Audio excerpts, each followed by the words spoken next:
नमस्कार मित्रों, मैं हूं जितेंद्र और मैं YouTube पर कहानियां बोल करके डालता हूं और मेरी जो भी कहानी होती है वो प्रेरणादायी है, कहीं ना कहीं उससे प्रेरणा मिलती है।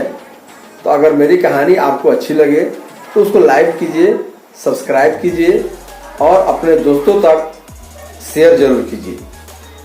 तो आज मैं आपको एक सियार की कहानी सुनाने जा रहा हूँ। एक सियार था जो बहुत ही मैला कुचैला रहा करता था और उसी गिरोह में एक सियारिन रहती थी, बहुत ही सुंदरी थी और बहुत से सियार जो थे उसको प्रपोज कर चुके थे शादी के लिए, लेकिन वह कहती थी कि मैं एक ही सब पे शादी करूंगी कि जिस सियार के पास 121 बुद्धि हो। अगर 121 बुद्धि वाला सियार मिल जाए तो मैं उससे शादी कर लूंगी। बारी बारी से सभी थक हार करके बैठ गए, लेकिन किसी से वह शादी करने के लिए तैयार नहीं हुई। अंततोगत्वा वह मैला कुचैला जो सियार था वह बोला कि मैं तुमसे शादी करूंगा, और शादी करने के लिए वह सियार राजी हो गया। सियारिन भी बोली कि ठीक है, इतने अच्छे अच्छे सियार जो है वो पानी फेर रहे हैं और तुम कह रहे हो कि मैं तुमसे शादी करूंगा। ठीक है, चलो मैं तुमसे शादी करूंगी, क्या तुम्हारे पास 121 बुद्धि है? सियार बोला कि हाँ हाँ क्यों नहीं, मेरे पास 121 बुद्धि तुम कह रही है, मुझसे भी ज्यादा मेरे पास बुद्धि है, संकट आने पे तुम्हें पता चलेगा।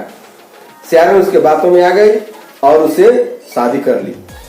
शादी करने के बाद जब सियारिन जो है बच्चा देने वाली हुई तो उसको बोली कि देखो तुमने तो मांग बनाया नहीं और अब जो है हम बच्चों को जन्म देंगे तो फिर हमारे बच्चे रहेंगे कहाँ? सियार बोला कि देखो इसमें घबराने की आवश्यकता नहीं है, चलो मैं तुम्हें एक जगह पे ले चलता हूँ। एक शेर का गुफा था, उसी के अंदर सियार जो है उसको लेकर चला गया। सियार ने बोली अरे ये तो शेर का गुफा है। बोला कि घबराओ नहीं, तुम आराम से इसे बच्चा दो, बाकी मैं सलट लूंगा। फिर क्या हुआ, सियारिन जो है वहां पे बच्चा दी। बच्चे कुछ बड़े जैसे हुए। शेर जो है कहीं गया था वह आ गया, और जब शेर आया तो जब दरवाजे के पास आया, कुछ ही दूर पे था, तो फिर क्या हुआ कि फिर जो सियारिन थी वो शेर से बोली कि देखो, सियारिन जो थी वो सियार से बोली कि देखो अब शेर आ गया, हम लोगों को और हमारे बच्चों को जरूर खा जाएगा। सियार बोले घबराओ नहीं, मैं एक युक्ति बता रहा हूँ, एक बुद्धि बता रहा हूँ, तुम उस बुद्धि को अपनाओ। शेर जो है यहाँ से भाग जाएगा, शेर जो है यहाँ से भाग जाएगा। सियार ने बोली कि ठीक है, मैं क्या करूं? वह घबरा गई थी। सियार बोला कि जब वह गुफा के नजदीक आए तो तुम बच्चों को रुला देना, और बच्चों के रोने का आवाज जब वह सुनेगा बाकी मैं सलट लूंगा। फिर क्या था, जैसे ही शेर गुफा के नजदीक आया, सियार ने जो है बच्चों को रुला दी। सियार बोला कि अरे क्यों बच्चे रो रहे हैं, क्यों चिल्ला रहे हैं? सियार ने बोली कि जानते हो यह कई रोज से शेर की मांस खाने के लिए तड़प रहे हैं, कह रहे हैं, और तुम हो कितने आलसी हो कि शिकार करने जाते ही नहीं हो। सियार बोला कि ठहरो, मैं अभी जाता हूँ और किसी शेर को लेकर के आता हूँ, किसी शेर को पकड़ करके लाता हूँ। और सियार जैसे ही मान से बाहर निकलना शुरू किया, वह शेर जो था उसके आहट को सुन करके और वहां से भाग गया।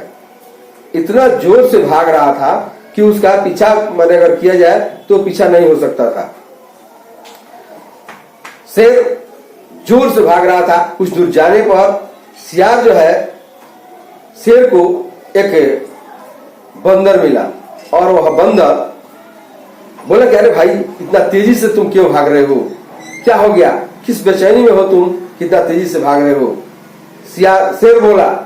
शेर बोला कि क्या कहे भाई, कोई जानवर आकर के मेरे मांस में घुस गया है, और उसके बच्चे जो है इतना खतरनाक है कि वो शेर का मांस खाने के लिए बोल रहे हैं, और मैं वहां पर कैसे जाऊं, वो मुझे मार डालेगा, मेरे ही मांस खाने के लिए उसके बच्चे ललायित हैं। इस पर वह बंदर जो था बहुत चालाक था और बोला कि चलो मैं तुम्हारे साथ में चलता हूं। बंदर बोला कि जब मैं तुम्हारे साथ में चलता हूं, तो शेर बोला कि नहीं नहीं, मैं नहीं जाऊंगा, मुझे मत ले जाओ, ये तो मुझे वह मार डालेगा। बंदर बोला कि घबराओ नहीं, मैं हूं ना तुम्हारे साथ में, चलो मैं देखता हूं कि कौन है और कैसा जानवर है जो आकर के तुम्हारे मान में घुस गया है। शेर बोला कि नहीं, मैं नहीं जाऊंगा। बंदर जो था वो जिद्दी था, बोला कि एक काम करो, चलो तुम मुझे अपने पीठ पर बांध लो, मैं तुम्हारे पीठ पर बैठ करके चलूंगा और तुम्हारी समस्या को जो है हल करूंगा, तुम्हारी समस्या का समाधान करूंगा। बंदर शेर के पीठ पे बैठ गया और शेर ने बंदर को रस्सी में बांध करके, लत्ती में बांध करके अपने पीठ में बांध लिया और बांध करके वहां से लेकर के चल दिया।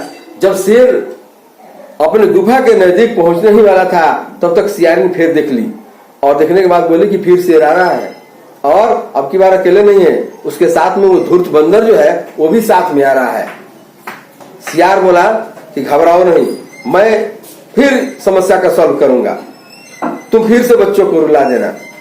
शेर जैसे ही नजदीक आया, सियारी ने बच्चों को रुला दिया और बच्चों का रुलाई सुन करके शेर रुक गया और सियार बोला कि क्यों बच्चे रो रहे हैं इतना जोर जोर से। सियार बोली क्या बताएं, कई दिन से तो मैं कह रहा हूं कि शेर का मांस खाएगा बच्चा तभी मानेगा और आप हो कि शिकार करने जाते नहीं हो। सियार बोला घबराओ नहीं, उस दिन जब मैं निकला तब तक वह भाग गया था, शेर भाग निकला, लेकिन आज जो है मैंने एक उपाय किया है, मेरा एक दोस्त है, मित्र है एक बंदर, मैंने उसी को लगाया है, वो शेर को लेकर के जरूर आएगा और आज हम अपने माद के पास ही उसको मार करके खा जाएंगे। इतना बात सुना कि शेर जो है आओ देखा न ताओ और जोर से भागना शुरू हो गया और जब वो भाग रहा था तो भागते भागते जो है बंदर जो था उसके पीठ पर बैठा हुआ वह गिर गया और हड्डी पसली टूट गई और वह मर गया और शेर जोर से भागते हुए अपने गंतव्य को चला गया, दूसरे जंगल में चला गया और सियार के बच्चों की जान बच गई। तो ये था चतुर सियार की कहानी जिसके पास 121 बुद्धि थी। हमें भी संकट की घड़ी में अपने बुद्धि का आजमाइश करना चाहिए, न कि घबरा करके भाग जाना चाहिए। धन्यवाद। अगर यह कहानी अच्छी लगी हो तो लाइक सब्सक्राइब जरूर करें और कमेंट जरूर करें। धन्यवाद।